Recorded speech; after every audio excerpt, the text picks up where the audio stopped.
బాలాగారి మీద అనుమానపడ్డం ఏంటి? ఏం మాట్లాడుతున్నారు? ఆయన ఎప్పుడు అలాంటి పనులు చేయరు. అయ్యో లేదు త్రిపుర, ఇందాక బాల నా గొలుసు వైపు అదో రకంగా చూశాడు. నాకైతే వాడి మీద అనుమానంగా ఉంది. ప్రెసిడెంట్ గారు, బాలకు అలాంటి బుద్ధులు లేవు. చాలా మంచోడు. సరోజా, ఆ బాల మంచోడు కాదు నువ్వేం సర్టిఫికెట్ ఇవ్వక్కర్లా. వీడికా బాల మీద అనుమానంగా ఉందంటున్నాడు కదా, వెళ్ళి బాల జేబులన్నీ చెక్ చేయండి, అప్పుడు తెలిసిపోతుంది కదా. నాకేం తెలీదు. ఎర్రి బాబు అబద్ధం చెప్తున్నాడు. ఎర్రి బాబు కాదురా, ఎర్ర బాబు. అదే అదే, ఈ ఎర్ర బాబు అబద్ధం చెప్తున్నాడు. ఒకసారి చెక్ చేయని బాబు, వాళ్ళని మనం కూడా తీరిపోద్ది కదా. చెక్ చేసుకో.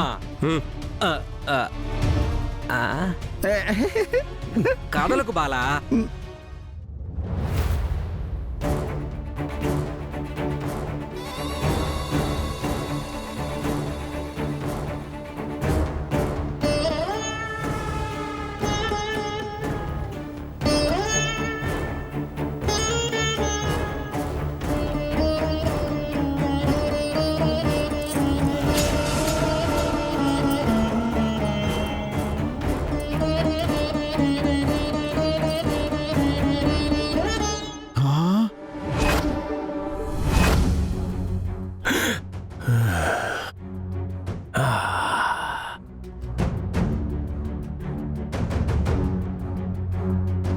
ఇదిగోండి, ఈ బాలయ్య దొంగతనం చేశాడు. చూడండి, అందరూ చూడండి.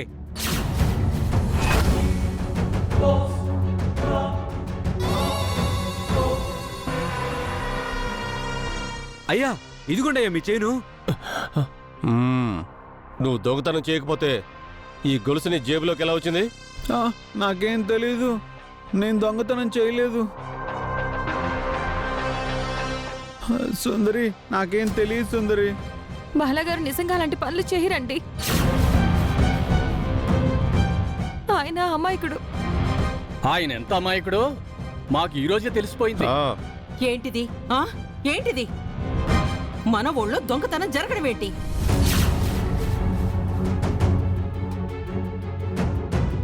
అందుకే బయట ఊరి వాళ్ళని నమ్మకూడదు అనేది.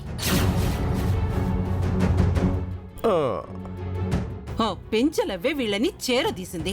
అయ్యో, మా బాలాగారు ఎప్పుడు అలాంటి పనులు చేయరండి. ఆపో.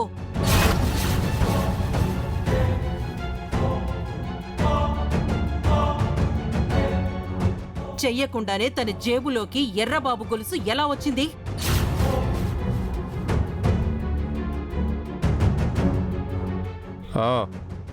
ఎర్రబాబు అదృష్టం కొద్దీ దొంగతనం చేసింది నీ మొగుడని కనిపెట్టాడు కాబట్టి సరిపోయింది. ఎరా, నా గొలుసేనా లేకపోతే ఊళ్ళో వాళ్ళందరూ గొలుసులు కూడా కొట్టేసావా? నాకేం తెలీదు, నేనే తప్పు చేయలేదు. ఏం మాట్లాడుతున్నారు?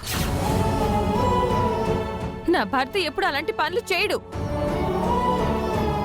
ఇలాంటి వాళ్ళని ఊళ్ళో పెట్టుకొని మనం ప్రశాంతంగా ఎలా పడుకుంటాం?